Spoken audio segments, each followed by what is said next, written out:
ఒక ఛాన్సు. మన scene, welding scene, ఆయన పిక్చర్ షూటింగ్ జరుగుతూ ఉంది, నేను తీస్తున్నానండి అని అన్నాడు, డైరెక్షన్ అన్నాడు. I was shock.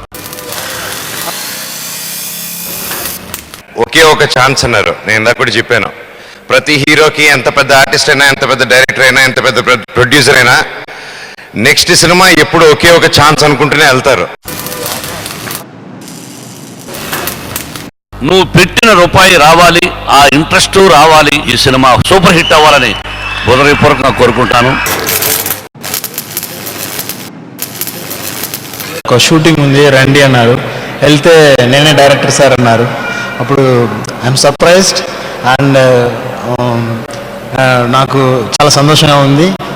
పెద్ద సూపర్ డూపర్ హిట్ అవ్వాలని కోరుకుంటున్నాను. Thank you. మీరు చూస్తున్నది నిజమే, తనే వెల్డింగ్ సీను. బేసిక్గా ఇతను వెల్రే. ఒక్కడులో చార్మినార్ సెట్ నుంచి నాయక్ సినిమాలో కలకత్తా సెట్ వరకు సీను వర్క్ చేయని సెట్ లేదు. ఇండస్ట్రీలో ఉన్న ఆల్ ఆర్ట్ డైరెక్టర్స్కి సీను సుపరిచితుడే. సీను ఇండస్ట్రీలో లేకపోతే మాకు కూడా చాలా కష్టం. అందరు ఆర్ట్ డైరెక్టర్స్కి చాలా ఫ్యాబ్రికేషన్ వర్క్, చాలా సెట్స్ అంతా. కలకత్తా సెట్కి ఒక ట్రామ్ చేయాలన్నా కూడా సీనుని అప్రోచ్ అవ్వాలి. అండ్ నో అదర్ ఆల్టర్నేటివ్ ఇండస్ట్రీలోకి. డెఫినెట్గా ఈ మూవీ సక్సెస్ అవ్వాలి. పెద్ద సినిమాలకంతా ఈ ఒక సినిమా ప్రూవ్గా ఉండాలండి. డెఫినెట్గా కంగ్రాట్స్ అండి, కంగ్రాట్స్. సీను వెల్డింగే కాదు, పాటలు కూడా బాగా రాస్తాడు. ఒక ఛాన్స్ ఉంటే ఇవ్వండి, యాక్టింగ్ ని చేస్తాను. ఒక సీన్ ఉంటే చెప్పండి, డైలాగ్ ని చెప్తాను. మీరందరూ కలిసి ఒక ఛాన్సే ఇస్తే స్టార్ నైపోతాను, మెగా స్టార్ నైపోతాను, స్టార్ నైపోతాను, సూపర్ స్టార్ నైపోతాను. పాటలే అనుకుంటున్నారా? మాటలు కూడా బాగా రాస్తాడు. కరెంటుని పట్టుకుంటే షాక్ కొట్టే తీరాలి, లేకపోతే అది కరెంటే కాదు. బంతిని గోడకేసి కొడితే తిరిగొచ్చే తీరాలి, లేకపోతే అది బంతే కాదు. మీలా అడ్డగోలు పనులు చేసే వాళ్ళకి అడ్డొచ్చే తీరాలి, లేకపోతే అది హీరోయిజమే కాదు. ఏ యాంగిల్ నుంచి చూసినా ఏదో హీరోయిన్ కనపడుతుందిరా. ఇప్పుడు ప్రొడ్యూసర్ దగ్గరికి వెళ్తున్నాను, నువ్వు ఫిక్స్ అంతే. అందుకే అన్నీ కలిసి వచ్చాక ఒక కథ రాసుకుని దాన్ని డైరెక్షన్ కూడా చేశాడు.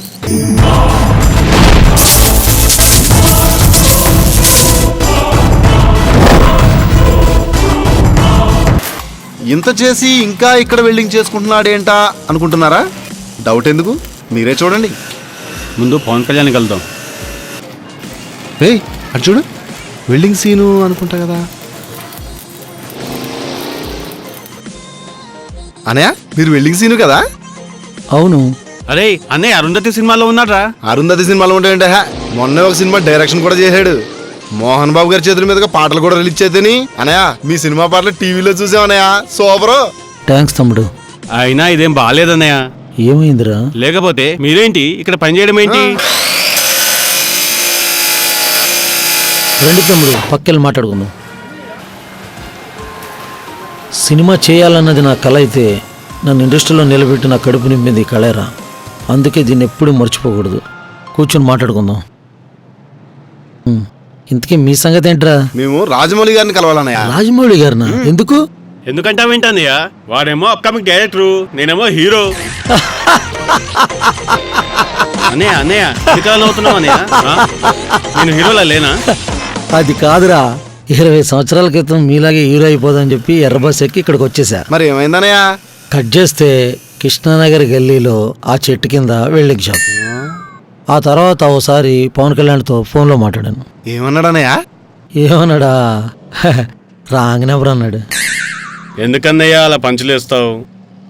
ఒరేయ్, మనం వెళ్తే కలవడానికి వాళ్ళేం ఖాళీగా ఉండర్రా, మీకేదో అర్థం అవ్వాలని అలా చెప్పా. ఇక్కడికి వచ్చిన 5 సంవత్సరాలు అనుకుంటా రామానాయుడు గారి దగ్గరికి వెళ్ళే ఛాన్స్ వచ్చింది. మరి కలిసేవన్నయ్య? ఛాన్స్ వచ్చింది ఆయన కలవడానికి కాదు, ఆయన స్టూడియోలో వర్క్ చేయడానికి.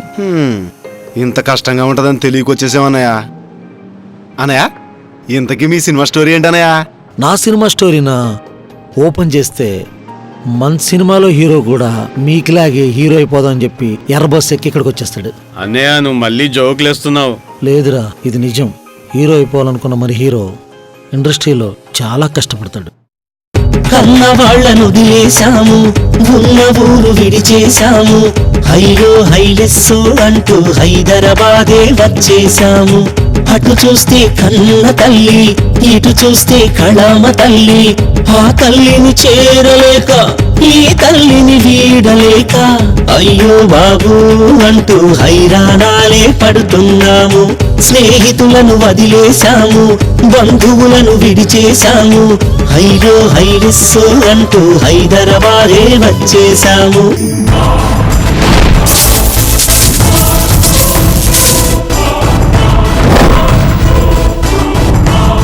రే మీరు ఇంతకీ ఇంటికాడ చెప్పొచ్చారా? ఊరుకోనయా, చెప్తే అలాగ ఒప్పుకోరు కదా అని రాత్రి బస్ ఎక్కొచ్చేసాం. ఛా, తప్పు చేశారా? అమ్మా నాన్నలకు చెప్పి రావాల్సింది. ఇంటికాడ చెప్పకుండా ఊళ్ళోళ్ళకి గొప్పలు చెప్పి చిత్రసీమకు వచ్చేశారు మీరు. అక్కడ కూడా తప్పులు చేసి ఇక్కడ కూడా తప్పులు చేస్తే ఎట్టరా బ్రదర్, ఎట్టరా ఎట్టరా బ్రతుకెట్టరా. ఏదొక రోజెక్కాలి గట్టు, కనిపిస్తది ఎక్కే తొలి మెట్టు.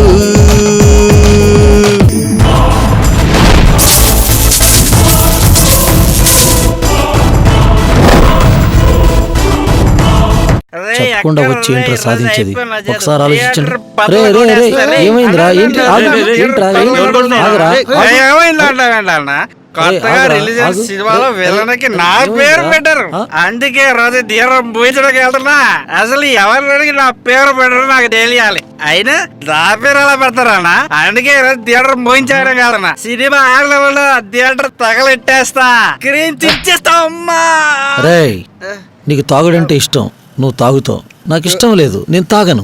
అలా అని చెప్పి నేను బ్రాందీ షాప్ పగలగొట్టేస్తున్నానా? సినిమాలు కూడా అంతేరా, వాళ్ళు తీస్తారు, ఇష్టమైతే చూడాలి, లేకపోతే మానేయాలి.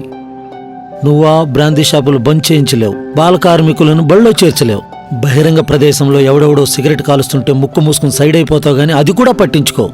నీ గురించి ఎవడో సినిమాలో ఒక చిన్న బిట్టు పెట్టాడని లింగి ఎగరేసుకుని తెరలు చించడానికి వెళ్ళిపోతావురా?